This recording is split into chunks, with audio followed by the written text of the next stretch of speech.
भारत के एक छोटे से गांव में रामू नाम का एक किसान रहता था।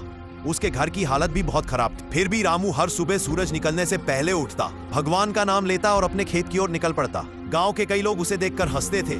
एक साल हालात और भी बुरे हो गए। बारिश समय पर नहीं हुई और पूरे गांव में सूखे की स्थिति बन गई। उसने देसी बीजों का इस्तेमाल किया और रासायनिक खाद की जगह गोबर और जैविक खाद डालना शुरू किया। वो हर पौधे को अपने बच्चे की तरह संभालता, दिन रात खेत में मेहनत करता, पानी की एक एक बूंद बचाकर इस्तेमाल करता और उम्मीद नहीं छोड़ता। धीरे धीरे उसके खेत में बदलाव दिखने लगा।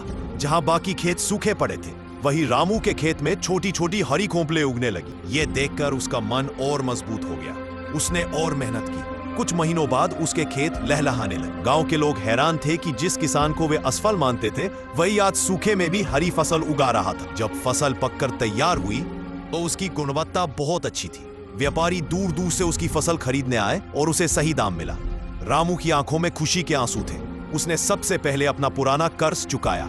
वर्षों से जो बोझ उसके सिर पर था, वो आखिरकार उतर गया। अब रामू ने आगे की योजना बनाई।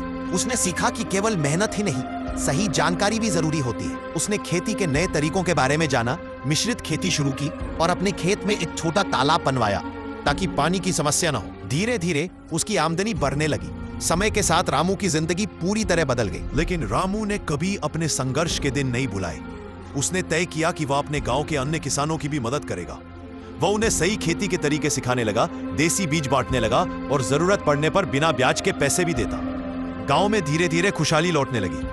आज रामू का नाम पूरे इलाके में सम्मान से लिया जाता है। लोग उसे सिर्फ उसकी दौलत के लिए नहीं, बल्कि उसके अच्छे दिल और मददगार स्वभाव के लिए जानते हैं। जो किसान कभी 2 वक्त की रोटी के लिए संघर्ष करता था, वही आज सैकड़ों लोगों के लिए प्रेरणा बन चुका है।